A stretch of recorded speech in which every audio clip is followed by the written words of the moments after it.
It's like they constantly know when they're not allowed to have something, and that's when they bug you the most. Oh my god, it's like children. Hey everyone, it's Sarah, and welcome back to What You Making Wednesday, where every Wednesday we make something absolutely delicious.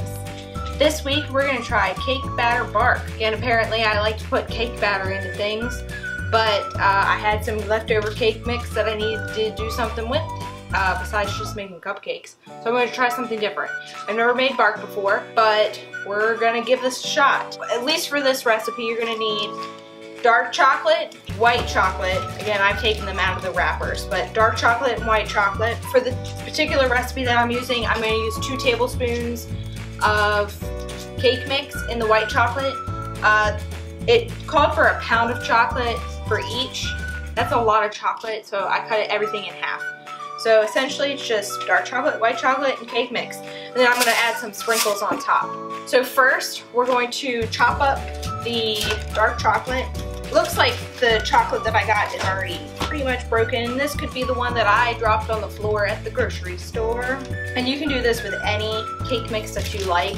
The particular one that I found did white cake mix, but I had blue velvet. I guess the only difference is the blue food coloring or whatever that's in it. And then you're gonna coarsely chop your chocolate. And I just did baking chocolate because I'm assuming that's what it was talking about because of the fact that it said to chop it versus you don't really chop chocolate chips. They make this look a lot easier on chopped.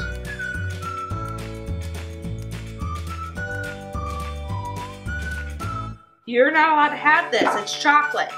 Chocolate is bad for dogs. I know, chocolate is bad for dogs. I know you really want this, but you're not allowed. And yes, I am chopping this up on my cheese cutting board. And then I'm going to put this in a microwave safe bowl, aka a Pyrex bowl. I'm hoping my Pyrex bowl is big enough. Oh no, static. Oh no, static, go away. Oh.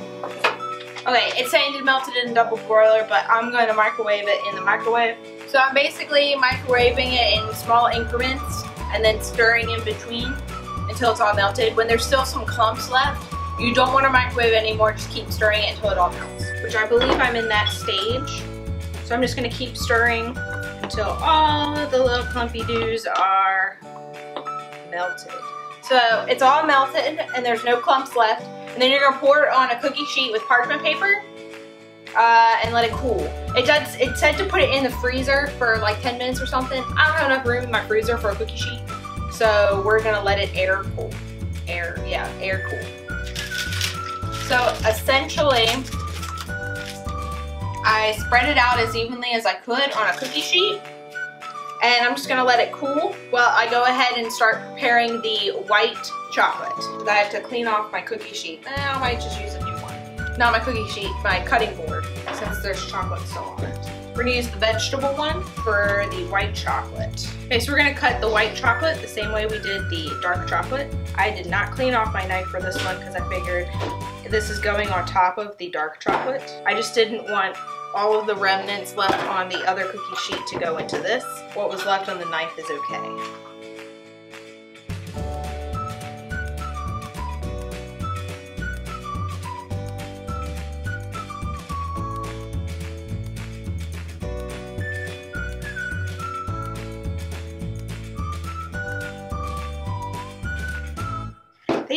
They really do make this look a lot easier on TV. Granted, those people went to culinary school. I did not. So same as the dark chocolate, we are going to melt the white chocolate. And yes, I'm using my knife as a spoon to scoop it up. I'm being very careful. I'm not trying to purposely or intentionally cut myself. I am trying my best, but there is static from the cutting board causing the chocolate to shoot in all different directions. And I prefer to not let my dog eat chocolate. So I'm trying to do this in the least messiest ways possible. Okay, so again, I'm going to microwave this in intervals, stirring in between until it's all melted. We're gonna finish it off, but this time, once it's all melted and there's no clumps left in it, you're gonna add, for this particular one, because I cut everything in half, you're gonna add 2 tablespoons of cake batter mix or cake mix to it, to the white chocolate. And you can essentially, I believe, do it with any cake mix.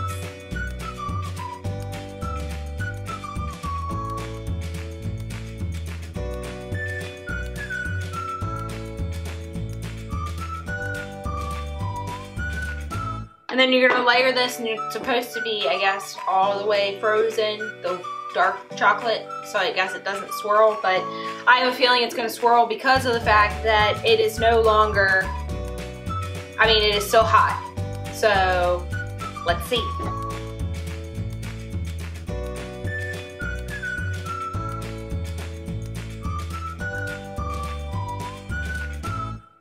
Oh, you want to put sprinkles on top. Kind of like a decorative measure to it.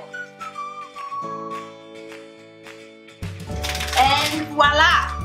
We've made the cake bark. So it is still warm, so that's why it's like not hard. This is probably where the freezer comes in handy. But I don't have room in my freezer is not conducive to a cookie sheet. But chocolate is actually really sweet for me, so again, I won't be having this. I mean, I did kind of taste the chocolate as I was doing it. I can taste the chocolate that has the cake mix in it. It still kind of tastes like white chocolate to me. I mean, not a huge difference. Maybe if it was like a chocolate cake. What are you eating? Chocolate cake in the white chocolate, it would tame down the sweetness, I guess, of the white chocolate. I mean, the only thing that's noticeably different is the color. It's more of like a green, a shade of green, like maybe a seafoam green. Like when I look at this, I kind of would expect it to taste minty, but it won't taste minty. So, but this is gonna set. I'm gonna take it into work tomorrow and we'll see how people like it. If you like this video, please give it a thumbs up. Subscribe, leave a comment below of something you'd like to see me make in the future. Again, I'm up for anything, desserts, savory, appetizers. There's a couple of different things that I have in mind. Hey, even including drinks. I'm down for making that. You know, if there's something that you'd like to see made that way. If you make your own bark, let me know what flavor bark you make. Yeah, I'll see you next week.